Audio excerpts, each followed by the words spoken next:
کیا آپ نے کبھی کوئی ایسا دفتر دیکھا ہے جس میں آج جو افسر ہو وہ کل ماتحت ہو، اور جو کل ماتحت تھا وہ آج افسر ہو، اور یوں ہر روز افسری اور ماتحتی کی باریاں بدلتی رہیں؟ یعنی ایک دن ایک بندہ یہ ایک دوسرے شخص کو ڈانٹ رہا ہے اور اگلے دن اسے اس کی چمچا گیری کرنا پڑے، یہ تو کافی مشکل کام ہو جائے گا۔ اب آئی جی اسلام آباد جو ہیں وہ ہمیں اچھی طرح سے پتہ ہے، محسن نقوی صاحب کے پسندیدہ آدمی ہیں، یہ انہی لوگوں میں سے ہیں۔ اسلام آباد کے پولیس کے اعلیٰ افسران اور لاہور کی اور پنجاب کی پولیس کے اعلیٰ افسران وہی ہیں جنہیں 9 مئی سے لے کے اب تک، اور اس سے پہلے سے عمران خان کی گرفتاری کی کوششوں کے زمانے سے لے کے اب تک، محسن نقوی صاحب وزیر اعلیٰ جب پنجاب کے ہوا کرتے تھے اس زمانے سے لے کے اب تک اپنے رائٹ ہینڈ کے طور پر استعمال کر رہے ہیں۔ اب تو وہ وزیر داخلہ ہے، تو اب آئی جی اسلام آباد ظاہر ہے وہی ناصر رضوی صاحب انہی کے پرانے آدمی ہیں، جس طرح یہاں کے ڈاکٹر عثمان صاحب بھی ان کے پرانے آدمی ہیں۔ مریم نواز کی بھی جرت نہیں ہے شاید کہ وہ ڈاکٹر صاحب کو تبدیل کریں۔ تو اب اسلام آباد کی آئی جی کی بھی یہی صورتحال ہے۔ اب اگر قومی اسمبلی کی قائمہ کمیٹی کو آئی جی صاحب جواب نہیں دیتے اور اس کمیٹی کے سوال کرنے پر آئی جی صاحب کو برا لگتا ہے تو آپ ان کا کچھ نہیں کر سکتے، آپ کو ان کا ادب ہی کرنا پڑے گا جناب۔ آپ ہوں گے ارکان تو اپنے گھر میں ہوں گے، آپ کون سی اصلی ارکان ہیں؟ آپ بھی تو فارم 47 والے ہی ارکان ہیں نا۔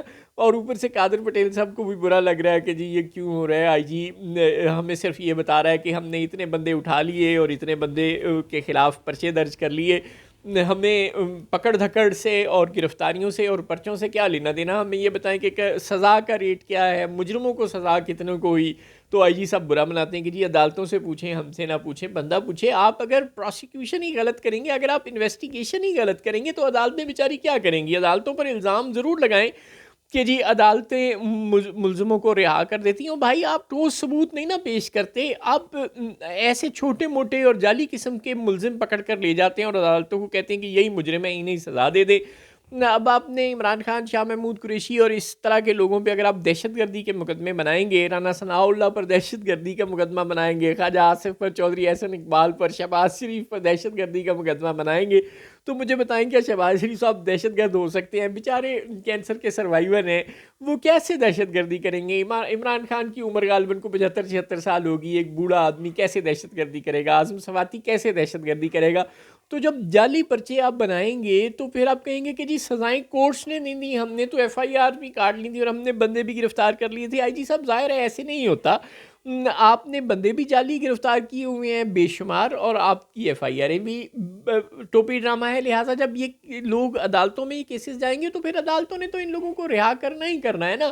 آپ نے جب ٹھوس ثبوتوں کے بغیر عدالتوں میں جائیں گے، جب آپ انویسٹیگیشن اچھی نہیں کریں گے، نا اہلوں والی آپ کی انویسٹیگیشن ہوگی، اور آپ ثابت کریں نا، عمران خان، اعظم سواتی، شہباز شریف، رانا ثناء اللہ، جس کو بھی آپ نے جب بھی پکڑا، آج پکڑ رہے ہیں، کل پکڑ رہے تھے، تو آپ ثابت کریں کہ یہ لوگ دہشت گرد ہیں، انہوں نے فلاں جرم کیا ہے، آپ ثابت کر دیں، عدالتیں سزائیں دیں گی۔ جب آپ نے فضول ثبوت لے کر جاتے ہیں، کرافٹڈ ثبوت لے کر جاتے ہیں، جھوٹے گواہ، جھوٹے ثبوت لے کر جاتے ہیں، صرف میڈیا میں ہائپ کریٹ کرنا آپ کا مقصد ہوتا ہے اور کچھ بھی نہیں ہوتا۔